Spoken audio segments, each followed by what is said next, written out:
Okay guys, welcome to first session. और ये session बहुत ही बेसिक से हम स्टार्ट कर रहे हैं। तो इस सेशन में हम बात करेंगे कि फोटोशॉप में डॉक्यूमेंट्स कैसे क्रिएट करते हैं। तो अगर आपने फोटोशॉप पहले यूज़ किया है, आपको ये पार्ट आता है, तो आप इस सेशन को स्किप भी कर सकते हो।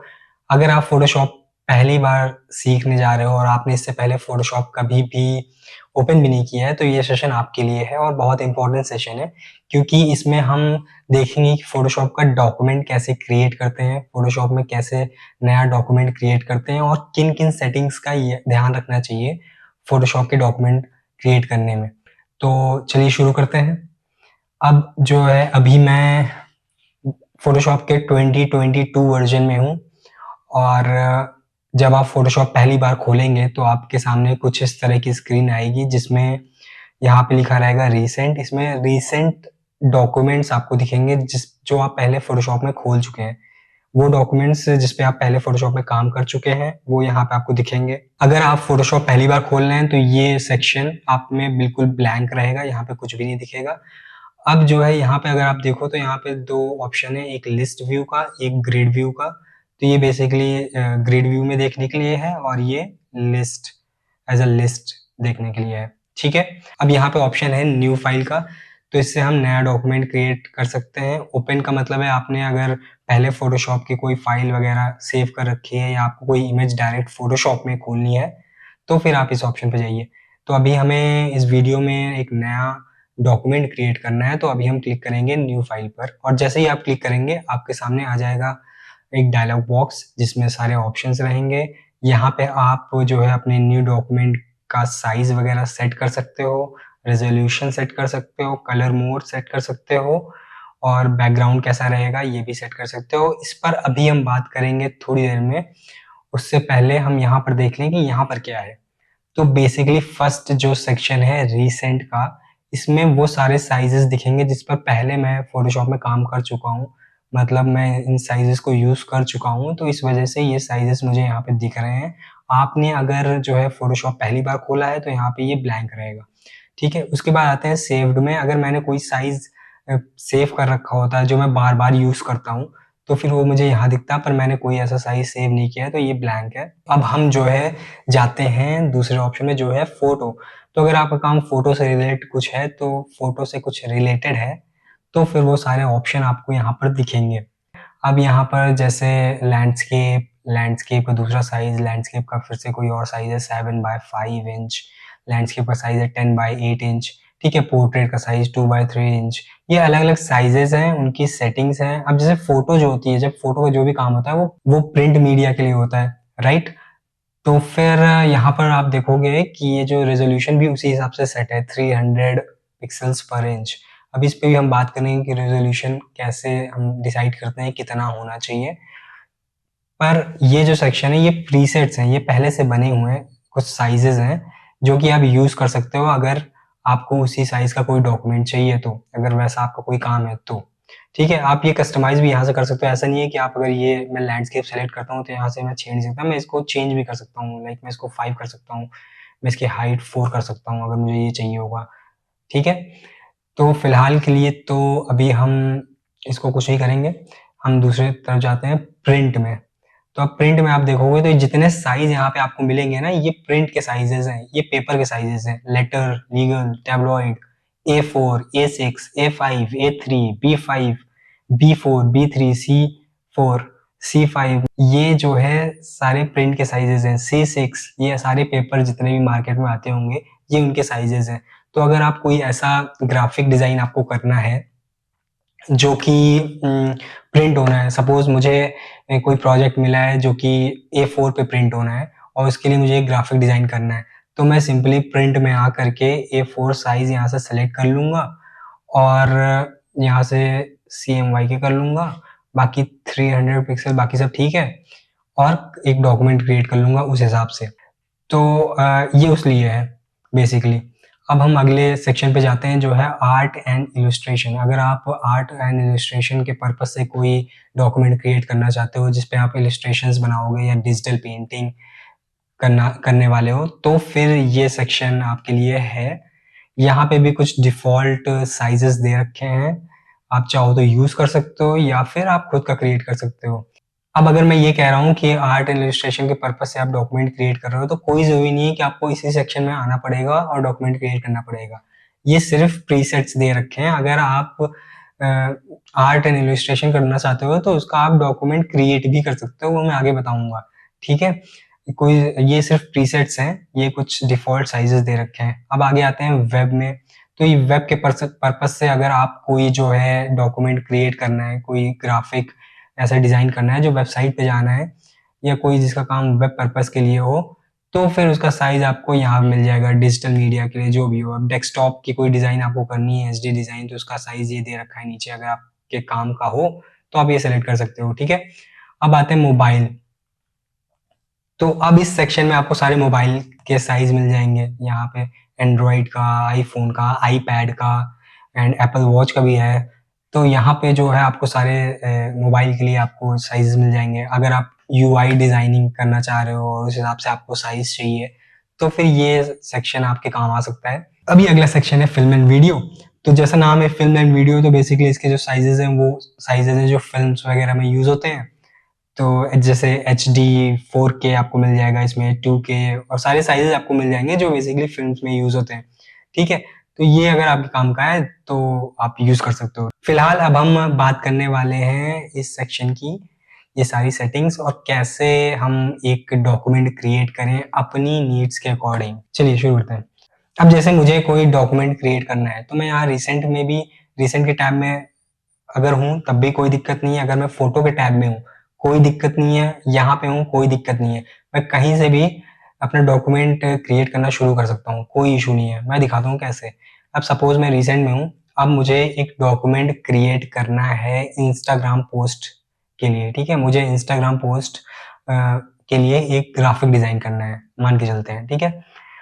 तो फिर अब मैं यहाँ पर डायरेक्ट आऊँगा प्रीसेट डिटेल्स में। पहले तो मैं अपना जो है प्रोजेक्ट का नाम यहाँ से सेलेक्ट कर लूँगा। तो यहाँ पे डालते हैं इंस्टा पोस्ट 1, ठीक है? अब नीचे इसके जो ऑप्शन आता है वो है विड्थ और हाइट का, क्या साइज़ होना चाहिए। सपोज़ मुझे स्क्वायर चाहिए एचडी स्क्वायर में, तो मैं रखूँगा इसका 1080 बाय 1 सेकेंड 1080, ठीक है? अब यहाँ पे ऑप्शन आ रहा है पिक्सेल्स, मतलब ये जो मेजरमेंट है ये पिक्सेल्स में है, राइट? आप जब देखते हो कि 1920 इंटू 1080 ये सारे पिक्सेल्स में ही होते हैं, राइट? ज़्यादातर जो हम डिजिटल डिवाइसेस के लिए ग्राफिक डिज़ाइन करते हैं वो पिक्सेल्स में ही होते हैं। हम कोई फोटो भी क्लिक करते हैं तो वो भी पिक्सेल्स में ही होती है, ठीक है? तो यहाँ पर पिक्सेल्स है, अगर हम चाहें तो साइज चेंज कर सकते हैं। अब हम अगर इसको इंचेस पे कर दें तो ये जो पिक्सेल्स में था वो कन्वर्ट हो गया है इंचेस में। ये अभी भी 1080 बाय 1080 का ही साइज है, पर वो पिक्सेल्स में था, अभी ये इंचेस में हो गया है, तो 15 बाय 15 इंच का साइज हमें शो कर रहा है, ठीक है?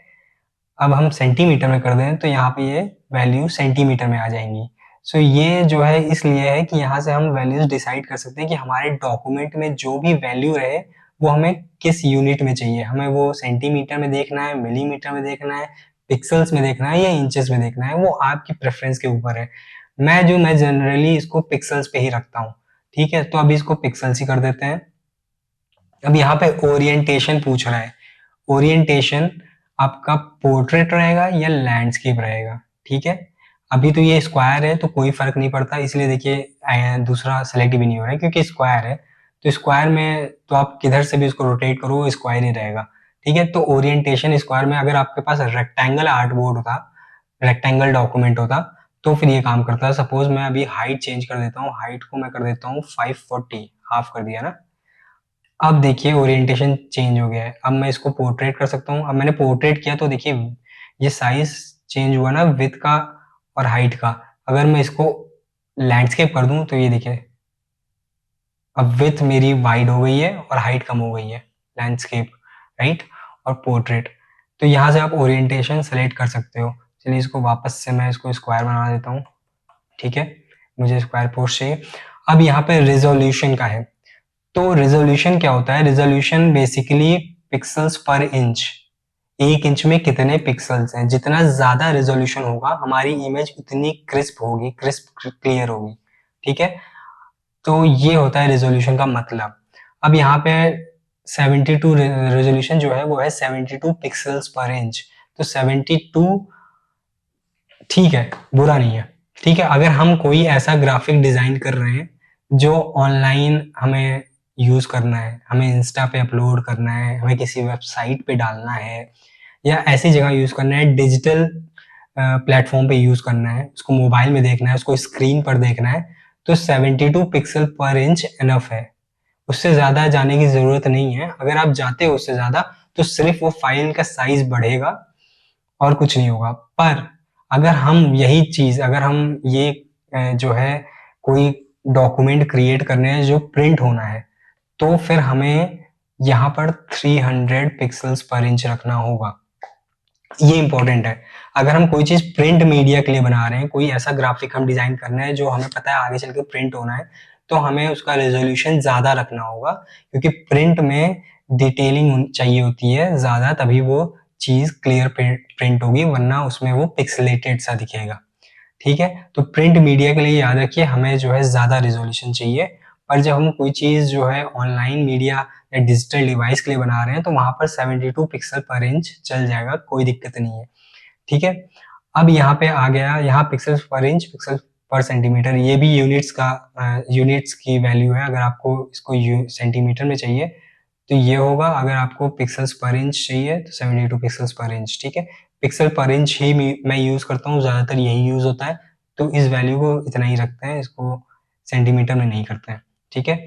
अभी आ गए कलर मोड में। तो कलर मोड क्या होता है? अब कलर मोड है आरजीबी कलर। सो बेसिकली हमारे जो डिजिटल डिवाइस होते हैं, मोबाइल, टैबलेट, टीवी, लैपटॉप, ये सारे जो कलर यूज़ करते हैं वो आरजीबी कलर यूज़ करते हैं। आरजीबी कलर का मतलब है कि ये लोग सारे कलर रेड, ग्रीन, ब्लू को मिलाकर ही बनाते हैं। तो बेसिकली इसका ये मतलब है कि इनको कोई भी कलर जो है क्रिएट करना हो तो ये इन 3 कलर को मिक्स करके ही बनाते हैं, ठीक है? रेड, ग्रीन एंड ब्लू को, ठीक है? अब जो है जब हम यहाँ पे आए हैं, यहाँ पे एक नीचे ऑप्शन है CMYK, ठीक है? CMYK यूज़ होता है जब हम कोई चीज़ प्रिंट मीडिया के लिए बना रहे हैं। जैसा अभी मैंने बताया था कि प्रिंट मीडिया के लिए हमें रिज़ॉल्यूशन ज़्यादा रखना पड़ता है। सेम चीज़ प्रिंट मीडिया के लिए हमें कलर CMYK सेलेक्ट करना होगा, ठीक है? क्योंकि जो हमारे प्रिंटर होते हैं वो इन 4 कलर पे जो है परफ़ॉर्म करते हैं। CMYK, C मतलब सायन, M मतलब मैजेंटा, Y मतलब येलो एंड K मतलब ब्लैक।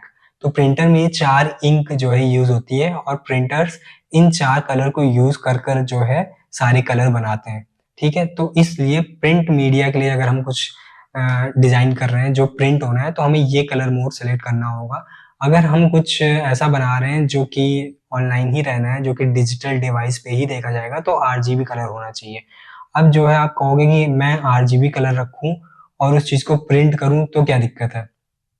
क्या वो प्रिंट नहीं होगा या उसमें कलर नहीं दिखेंगे? बिल्कुल दिखेंगे कलर। अगर आप इसको आरजीबी रखते हैं और इस डॉक्यूमेंट को मैं प्रिंट कर दूँ ले जाके, तो बिल्कुल प्रिंट हो जाएगा और रेड उसमें भी आएगा। अगर मेरे डॉक्यूमेंट में रेड कलर है तो वो उसमें भी रेड दिखेगा। पर जो कलर आपको स्क्रीन पे दिख रहा है, प्रिंट में वो नहीं दिखेगा। प्रिंट में थोड़ा-सा उसका शेड चेंज हो जाएगा, ठीक है? कलर आएँगे, बिल्कुल आपकी इमेज प्रिंट होगी, पर वो एग्ज़ैक्ट नहीं रहेगी। मतलब अगर आपको एग्ज़ैक्ट जो है चाहिए, जो आपने कलर यूज़ किए हैं स्क्रीन पर, वही आपको प्रिंट में चाहिए, तो आपका कलर मोड CMYK होना चाहिए, तभी वो डॉक्यूमेंट एग्ज़ैक्ट वैसा दिखेगा प्रिंट में, जैसा आपने स्क्रीन पे जो है बनाया है। ठीक है? तो ये हो गई बात कलर मोड की। 8 बिट एंड 16 बिट, इसके बाद ये ऑप्शन आ जाता है 8 बिट एंड 16 बिट। ये हम इस बारे में हम नेक्स्ट सेशन में बात करेंगे, अभी हम इसको 8 बिट ही रखते हैं, ठीक है? अब नीचे इसके ऑप्शन आता है बैकग्राउंड कंटेंट। तो हमारा जो बैकग्राउंड रहेगा, मतलब जो लेयर में बैकग्राउंड, अभी सबसे पहले जो जब हम डॉक्यूमेंट क्रिएट करते हैं, सो अभी आगे नीचे आ जाता है बैकग्राउंड कलर। तो बैकग्राउंड कंटेंट। तो बैकग्राउंड कंटेंट में अभी यहाँ पर ट्रांसपेरेंट चेक है, हम चाहें तो व्हाइट पिक कर सकते हैं। मतलब जो हम डॉक्यूमेंट क्रिएट करेंगे उसमें जो सबसे बैकग्राउंड वाली लेयर रहेगी वो हमें ट्रांसपेरेंट चाहिए, व्हाइट कलर में चाहिए या ब्लैक में चाहिए।